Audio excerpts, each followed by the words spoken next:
Bismillahirrahmanirrahim. Assalamualaikum warahmatullahi wabarakatuh. Kekuasaan perspektif politik Islam. Pengertian kekuasaan. Istilah kekuasaan terbentuk dari kata kuasa dengan himbuhan awalan ke dan akhiran an.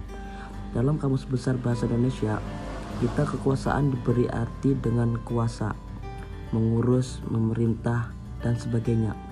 Kemampuan, kesanggupan, kekuatan, sedangkan kata kuasa sendiri diberi arti. Yang pertama, kemampuan untuk kesanggupan, kekuatan.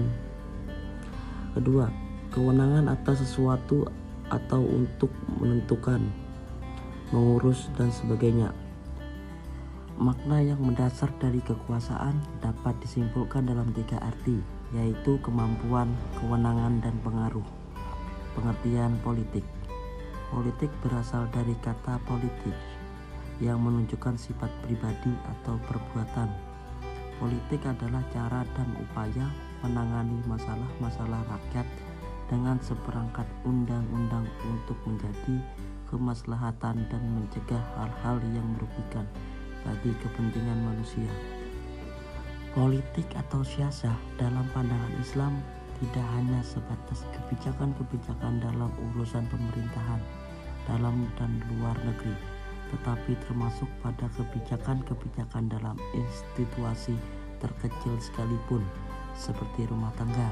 Politik atau siasah adalah cara mengatur urusan kehidupan bersama untuk mencapai kesejahteraan dunia dan akhirat. Politik adalah ruang yang sangat luas, seluas ruang kehidupan itu sendiri. Akan tetapi, dalam perkembangannya, politik memiliki makna yang semakin sempit menjadi istilah politik praktis, politik struktural, perbuatan kekuasaan untuk kepentingan diri atau sebagian orang dan sesaat, bukan untuk kepentingan masyarakat luas dan masa depan yang masih panjang. Bertolak dari pengertian di atas, politik mengandung 2 makna, yaitu politik dalam arti luas sebagaimana dikemukakan dari atas, dan politik dalam arti sempit, yaitu politik yang merupakan tanggung jawab pengaturan dan pemeliharaan urusan umat dan masyarakat secara keseluruhan. Politik praktis yang sejalan dengan syariat Islam adalah politik yang tidak terlihat di dalamnya perbuatan kekuasaan, kekejaman, ketidakadilan, dan lain-lain.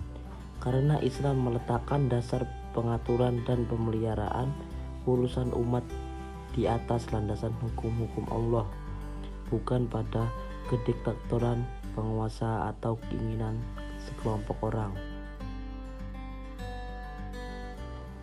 Penguasa hanyalah pelaksanaan politik yang bersumber dari hukum-hukum Allah Subhanahu wa Ta'ala, sedangkan masyarakat berperan sebagai pengawas dan mengoreksi kehidupan politik agar senantiasa berada dalam rel hukum syara. Praktek pemerintahan yang dilakukan Nabi Muhammad SAW sebagai kepala negara lainnya tampak pula pada kesepakatan tugas-tugas yang tidak terpusat pada diri beliau. Dalam Piagam Madinah diakui sebagai pimpinan tertinggi, berarti memegang kekuasaan legislatif, eksekutif, dan yudikatif.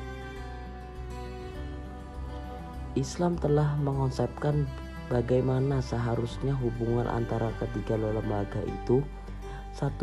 Masalah pokok yang sering diangkut dalam tema hubungan ialah tentang kebebasan lembaga peradilan.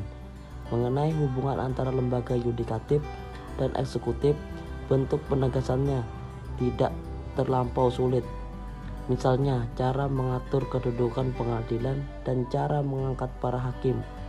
Hakim dapat diangkat oleh kekuasaan eksekutif atau oleh kekuasaan legislatif, atau dapat pula langsung dipilih rakyat. Menurut cara yang umum dilakukan, pengangkatan hakim itu dilakukan oleh kekuasaan eksekutif. Para khalifah adalah yang mengangkat hakim, namun mereka tetap bebas merdeka setelah ia diangkat oleh khalifah untuk duduk dalam jabatannya. Eksekutif berfungsi sebagai menegakkan hukum Islam yang berpegang dengan Allah yang menyampaikan melalui dengan Al-Quran dan As-Sunnah. Sedangkan yudikatif berfungsi sebagai menyelesaikan suatu urusan perkara dalam hukum pidana dalam suatu masyarakat. Dari fungsi masing-masing dari memegang kekuasaan, lembaga tersebut mempunyai hubungan satu sama lain yang secara harmonis dan tidak dapat dipisahkan dalam pemerintahan Islam. Dalam pemerintahan Islam, lembaga tersebut mempunyai dasar-dasar dalam Al-Quran.